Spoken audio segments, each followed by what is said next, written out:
करें? चलो, आज की क्लास में हम देखेंगे कि मेडिसिन का 2024 का नोबेल किसको मिला है और इसके जितने भी कंसेप्ट हैं इससे जुड़े हुए उन सब पर हमें डिस्कशन करना है। तो इस साल जो नोबेल मिला है मेडिसिन में वो विक्टर एम्ब्रोस और गैरी रूकोन को मिला है। लेकिन यूपीएससी ये नाम नहीं पूछता। यूपीएससी इसमें जो टर्म्स यूज है, इसमें जो कंसेप्ट है उस पर बात करेगा, उससे क्वेश्चन को वो उठाएगा। तो इसमें देखो उन्हें मिला किस लिए?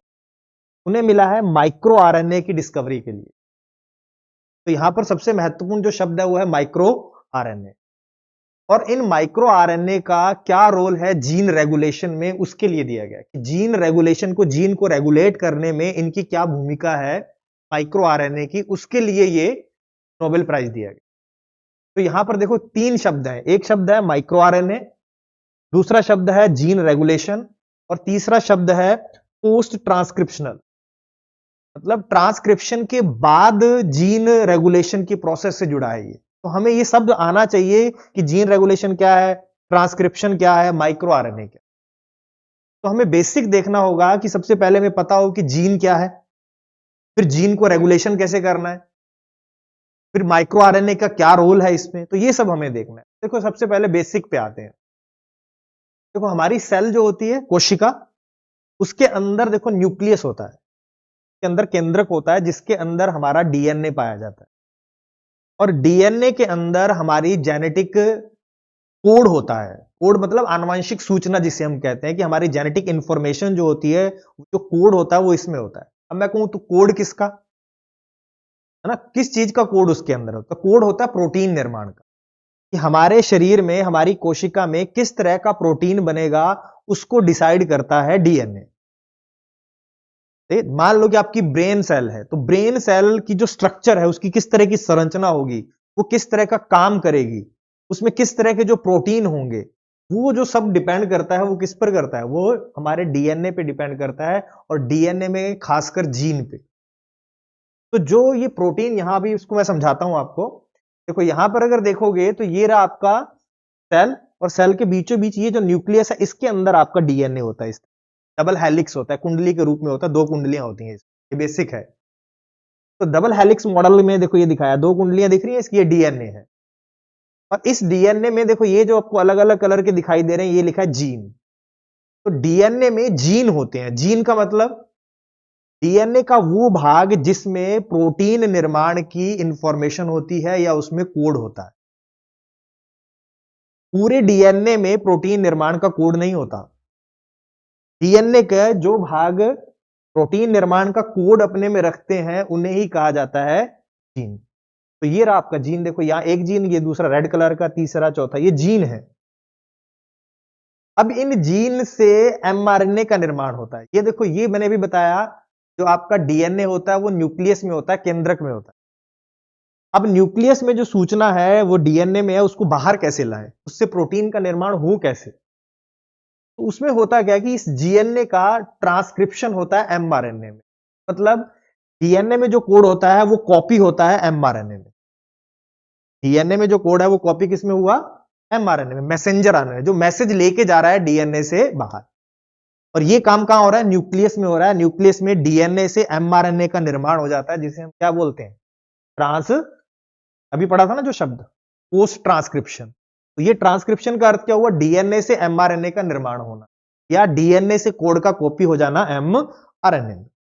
इतनी बात क्लियर हुई? अब क्या होता है कि इस एमआरएनए में जो कोड है उसके अनुसार प्रोटीन का निर्माण होता है। अब प्रोटीन का निर्माण क्या होता है? प्रोटीन का निर्माण होता है, देखो ये आपको सेल दिख रही है, सेल में ये न्यूक्लियस है, और न्यूक्लियस से बाहर होता है आपका कोशिका द्रव्य, जिसे साइटोप्लाज्म कहते हैं। देखो यहां पर मैं आपको दिखा, ये रहा न्यूक्लियस, ये पूरी सेल है, सेल के बीच में न्यूक्लियस है, और इस न्यूक्लियस में ये डीएनए, और डीएनए से किसका निर्माण हुआ? एमआरएनए। और ये प्रोसेस कहां हो रहा है? न्यूक्लियस में हो रहा है। इसे कहते हैं ट्रांसक्रिप्शन। और ये फिर एमआरएनए क्या करता है? ये बाहर आता है न्यूक्लियस से, और कहां पहुंच जाएगा? साइटोप्लाज्म में, कोशिका द्रव्य में। और यहां पर ये राइबोसोम होता है। क्या होता है? राइबोसोम। और इस राइबोसोम पर फिर इस मैसेंजर आरएनए में, इस एमआरएनए में जो कोड होता है उसका ट्रांसलेशन होता है। ट्रांसलेशन मतलब उसके, उस कोड के हिसाब से अमीनो एसिड आपस में जुड़ते जाते हैं और प्रोटीन का निर्माण होता है। ये काम कहां पर होता है? राइबोसोम। इसीलिए उसे मतलब प्रोटीन निर्माण की फैक्ट्री कहा जाता है। क्लियर हुआ? तो कहां से आया? डीएनए से एमआरएनए, एमआरएनए से क्या बन गया? ट्रांसलेशन के थ्रू ये देखो यहां प्रोटीन बन गया। ठीक है, अब देखो यहां पर वापस आए तो डीएनए से क्या बना? एमआरएनए, ट्रांसक्रिप्शन, और ट्रांसक्रिप्शन से प्रोटीन में क्या हो गया? ट्रांसलेशन। ये बात सबको क्लियर हुई? अब देखो वहां पर शब्द था जीन रेगुलेशन, और फिर दूसरा क्या था? Post transcriptional. तो जीन का रेगुलेशन का मतलब क्या? क्योंकि जीन के ये जीन है, इसका क्या हो गया? ट्रांसक्रिप्शन, और फिर क्या हुआ? ट्रांसलेशन, और फिर किसका निर्माण हुआ? प्रोटीन। और जीन को रेगुलेट मतलब करना कि इसको मैं क्या कर दूं? रेगुलेट कर दूं, इसको ब्लॉक कर दूं कि इस तरह के प्रोटीन का निर्माण ना हो। अगर देखो होता क्या है कि जो प्रोटीन है हमारे, ये एक तरह से समझ लो हमारे लिए बहुत ही एसेंशियल है। हमारे जितने भी बायोलॉजिकल प्रोसेस शरीर में हो रहे हैं उनमें सब में प्रोटीन का रोल है। तो प्रोटीन हमारे मतलब हर सेल के लिए जरूरी, उसकी स्ट्रक्चर में भी उसका रोल है। मतलब उसकी जो संरचना होती है उसका भी निर्माण प्रोटीन के फिलामेंट से होता है। उसके अंदर एंजाइम्स होते हैं, वो किससे बनते हैं? बहुत सारे हार्मोन है वो इससे बनते हैं। हमारी मांसपेशियां वो इससे बनती हैं। तो प्रोटीन जो होते हैं उसे सेल का बिल्डिंग ब्लॉक भी कहा जाता है। कितना इंपॉर्टेंट है कौन? प्रोटीन। और इस अगर प्रोटीन में कुछ गड़बड़ी हो गई तो वो कोशिका अपनी सही से काम नहीं कर पाती है, अलग अलग तरह की बीमारियां हो। इसीलिए ये प्रोटीन जो है वो सबसे इंपॉर्टेंट होता है हमारे शरीर में। आपने इस जीन को अगर रेगुलेट किया तो आपने किसको रेगुलेट कर लिया? इस प्रोटीन निर्माण को या इस प्रोटीन के प्रोडक्शन को आपने कंट्रोल कर लिया। ये बात समझ में आई सबको कि क्या होता है? तो जीन रेगुलेशन का अर्थ क्या? कि इस जीन को इस प्रोटीन में उसका ट्रांसलेशन ना होने देना। डन है? अब दूसरा शब्द क्या किया? पोस्ट ट्रांसक्रिप्शन, मतलब इस ट्रांसक्रिप्शन के बाद। मतलब ये एमआरएनए तो बनेगा, लेकिन एमआरएनए से किसका निर्माण नहीं हो पाएगा? प्रोटीन का। वो इसको ब्लॉक करेगा। अभी दिखाता हूं धीरे धीरे। कोई दिक्कत इसमें? ये सबको क्लियर हुआ? तो देखो डीएनए से एमआरएनए, ट्रांसक्रिप्शन, एमआरएनए से प्रोटीन का निर्माण, ट्रांसलेशन, और ये प्रोटीन हमारी क्या करता है? हमारी कोशिका के अलग अलग कार्य करने में मदद करता है। अब आगे बढ़ते हैं। देखो सबसे बड़ी खासियत क्या है? हमारे शरीर में सभी कोशिकाओं में एक ही तरह का डीएनए है। जितनी सेल है ना वो सेम कॉपी है सब में। सही है? लेकिन हर कोशिका अपना अलग अलग काम करती है। जो ब्रेन सेल्स होंगी, जो ब्रेन में जो सेल है उनका अलग काम है, उनकी अलग स्ट्रक्चर है। जो आपके पैंक्रियाज में उनकी अलग है। जो मसल्स हैं उसकी सेल अलग है, उनकी शेप भी अलग है, उनके काम भी अलग है, उनके प्रोटीन भी क्या है? अलग है ना? तो अगर एक चीज बताओ, हर कोशिका में सेम ही डीएनए है तो उसमें तो सभी तरह के प्रोटीन बन जाने चाहिए। हाँ, मतलब जीन है, जीन किस में अभिव्यक्त होगा? प्रोटीन में। प्रोटीन में ये भी बनेगा, ये भी बनेगा, ये भी बनेगा, ये भी बनेगा। लेकिन हमारी सेल तो क्या है? स्पेशलाइज्ड है। तो अगर हमारी मान लो कि ये देखो यहां लिखा ब्रेन सेल, ये ब्रेन सेल है, तो ब्रेन सेल में किसी खास तरह के ही प्रोटीन बनेंगे। वो एक खास तरह की सेल बनेगी, उसकी खुद की अपनी एक अलग तरह की विशेषताएं होंगी। क्लियर हुआ? लेकिन बाकी वाले जीन उसमें क्या नहीं करेंगे? वो एक्टिव नहीं हो। सिर्फ इसी जीन की क्या होगी यहां पर? ट्रांसक्रिप्शन, और फिर क्या हुआ? ट्रांसलेशन। मतलब इस जो मान लो ब्रेन सेल है तो उसमें सिर्फ इस जीन की ही क्या होगी? अभिव्यक्ति होगी। इसी जीन से जुड़े हुए प्रोटीन का निर्माण होगा, इन सब का नहीं होगा। लेकिन वो कैसे नहीं होगा? कैसे वो कंट्रोल करता है? उसी से जुड़ा हुआ है माइक्रो आरएनए। क्लियर हुआ? अब देखो कैसे होगा। मान लो कि ये ब्रेन सेल है, उसमें भी तो ये सारा का सारा डीएनए है। उसमें ये काम करेगा, ठीक है, हाँ ये वाला हमें प्रोटीन चाहिए तो ये बनना चाहिए, ठीक है, ये एस है। लेकिन इनके लिए, सबके लिए नो है हमारे पास कि ये नहीं बनने चाहिए। इसको कैसे रोकें? इसको कैसे ब्लॉक करें? ये तो अभिव्यक्त होगा ही होगा, क्योंकि इससे भी एमआरएनए बनेगा, इससे भी एमआरएनए बनेगा, इससे भी एमआरएनए, इससे भी एमआरएनए। कॉपी तो सभी में सेम है। तो ये जीन है तो इनका एमआरएनए बनना निश्चित है, और इससे आगे प्रोटीन बनना निश्चित है। अब ब्रेन सेल में इनके अगर प्रोटीन बनेंगे तो वो तो गड़बड़ हो जाएगा। स्पेशलाइज सेल कैसे बनेगी? है ना? इसमें काम आता है माइक्रो आरएनए। तो जो हमारा डीएनए होता है उसके अंदर ये रहा, देखो हमारा डीएनए है, ये वापस देखना इस डायग्राम में, ये डीएनए है हमारा। इस डीएनए में ये रहा, इसमें एक कोड होता है माइक्रो आरएनए का। इसका कोड होता है माइक्रो आरएनए का। तो माइक्रो आरएनए क्या है? तो माइक्रो आरएनए ऐसा आरएनए है जिसमें प्रोटीन निर्माण का कोई कोड नहीं होता। देखो दोबारा से देखो इधर, यहां आओ, यहां हमने क्या पढ़ा था, ये जीन है, इस डीएनए से कोड किस में गया, एमआरएनए में, और एमआरएनए में क्या कोड गया, प्रोटीन के निर्माण का। अर्थात एमआरएनए में कोड, ट्रांसक्रिप्शन से एमआरएनए में कोड गया और एमआरएनए ने आगे क्या कर दिया, उस कोड से प्रोटीन का निर्माण हो गया राइबोसोम पर। यह बात क्लियर हुई। लेकिन ये इस तरह का डीएनए से इसमें कॉपी होता है, ये इस तरह का एमआरएनए है जिसमें आगे प्रोटीन निर्माण का कोई कोड नहीं होता। क्लियर है, उसमें ऐसा कोई कोड नहीं होगा जिससे क्या हो जाए, प्रोटीन का निर्माण हो। यही माइक्रो आरएनए की खासियत है। पहली बात, एक विशेषता समझ में आई इसकी माइक्रो आरएनए की। पहली विशेषता उसकी क्या है कि इसके अंदर प्रोटीन निर्माण का कोड नहीं होता। दूसरी इसकी खासियत क्या है, दूसरा ये क्या करता है, इस एमआरएनए के साथ जुड़ता है। एमआरएनए के साथ क्या करेगा, जुड़ जाएगा। अब जुड़ जाए तो उसको क्या कर दिया, ब्लॉक कर दिया, है ना। अब वो क्या करेगा, मान लो इस डायग्राम में देखो, यहां पर ये रहा, ये डीएनए से माइक्रो आरएनए बना, और ये माइक्रो आरएनए जाके देखो ये एमआरएनए के साथ जुड़ गया। यहां पर देखो, ये एमआरएनए था, ये बना एमआरएनए, ये डीएनए था, डीएनए से एमआरएनए बना, और ये देखो यहां पर जाकर इसके साथ ये इससे जुड़ गया। अब जब इसके साथ जुड़ गया तो इससे अब प्रोटीन का निर्माण हो गया, इसको ब्लॉक कर दिया। समझ में आई बात। अब इसका इंपॉर्टेंस क्या है, इधर देखो, अब हमारी कोशिका में हमें तो चाहिए था यही वाला प्रोटीन चाहिए, लेकिन ये वाले नहीं चाहिए, तो वो क्या करेंगे, इन सब के लिए माइक्रो आरएनए होंगे जो इनके साथ क्या करेंगे, इनके साथ जुड़ जाएंगे और इसको ब्लॉक कर देंगे। ये सब ब्लॉक हो गए, और किसका ट्रांसलेशन होगा, सिर्फ इसी का। क्लियर हुआ ये बात। तो हमने क्या किया, अब इस हमारी क्या ब्रेन सेल है, तो ब्रेन सेल में वही डीएनए की कॉपी है, तो इसमें ये वाला जीन क्या होगा, इस जीन का पहले ट्रांसक्रिप्शन होगा, फिर ट्रांसलेशन होगा, फिर इससे इसकी स्पेशलाइज सेल बन जाएंगी, ब्रेन सेल बन जाएंगी, और उनमें उसी तरह के हार्मोन होंगे, उसी तरह के उसमें प्रोटीन होंगे, उसी तरह की उसकी स्ट्रक्चर होगी जो ब्रेन सेल की है, तो वो अच्छे से काम करेगी। क्लियर है। लेकिन उसमें ये वाले सेल हैं, जो ये वाले जो जीन है, ये सब के सब एक्टिव नहीं होंगे। जीन को हमने रेगुलेट किया, लेकिन किया कैसे, पोस्ट ट्रांसक्रिप्शन। ट्रांसक्रिप्शन हुआ, एमआरएनए का निर्माण हुआ, लेकिन एमआरएनए से आगे प्रोटीन का निर्माण हमने नहीं होने दिया, माइक्रो आरएनए ने उन्हें क्या कर दिया, ब्लॉक कर दिया। क्लियर है।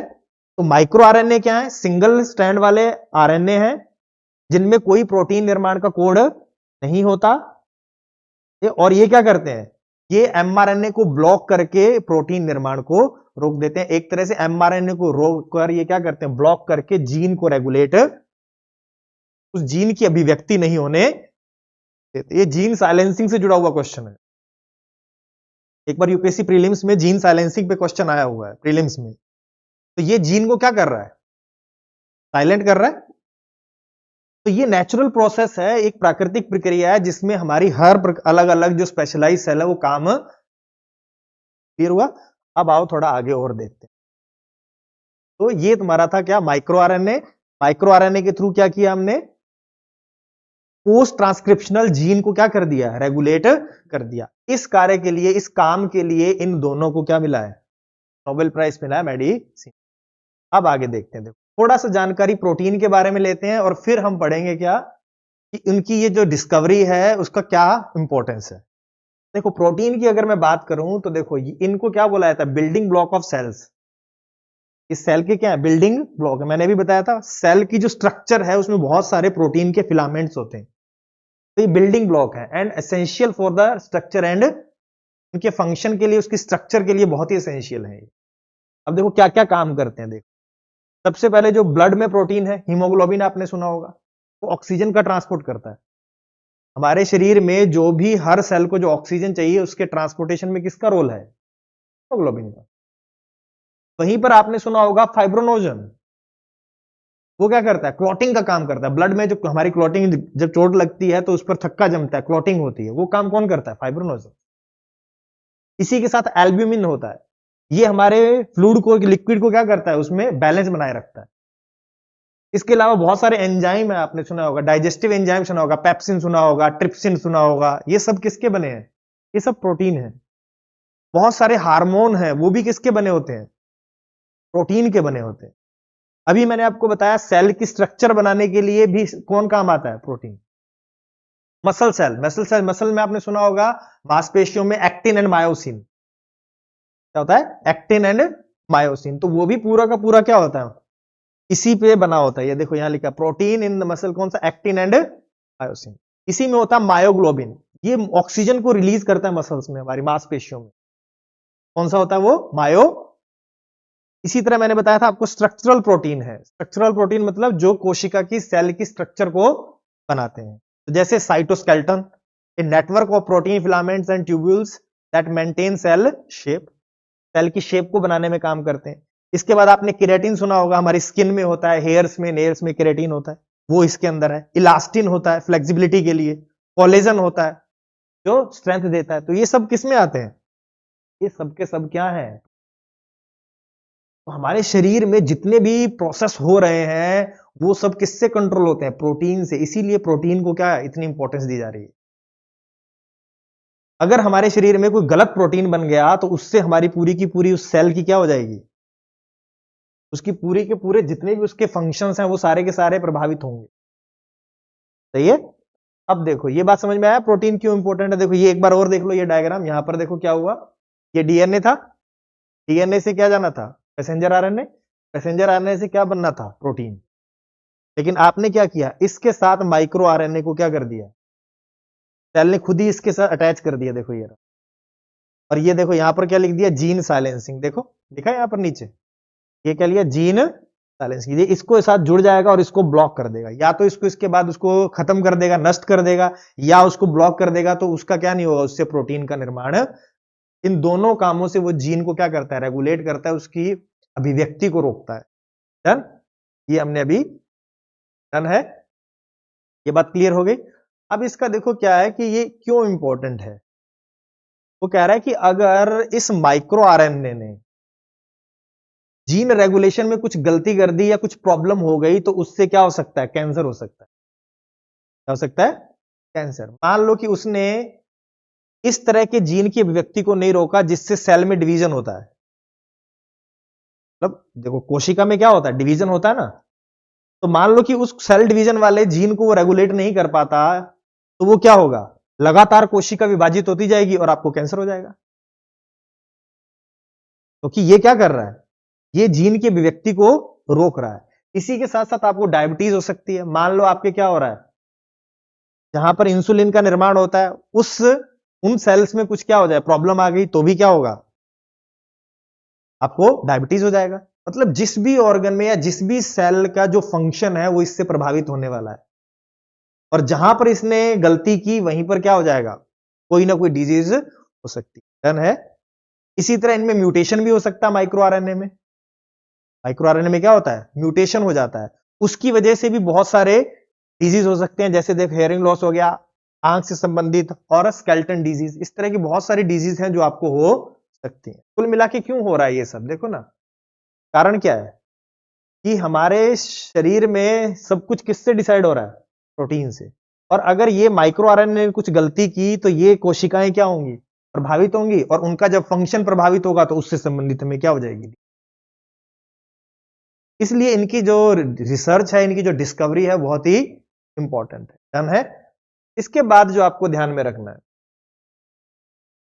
इसके बाद आपको ध्यान में रखना है कि इन दोनों ने अलग अलग क्या काम किया और किस पर काम किया। उस जीव का नाम भी याद रखना है कि राउंड वॉर्म है, क्या? एक गोलकृमि जिसे आप बोलते हो, उसको सी एलिगेंस बोलते हैं। क्या बोलते हैं? सी एलिगेंस। ये पूरा नाम नहीं याद रखना है, बस एलिगन याद रखना, सी एलिगन। इस राउंड वर्म पर इन्होंने काम किया। अब कैसे इन्होंने खोज की ये भी तो देख लें। डन है?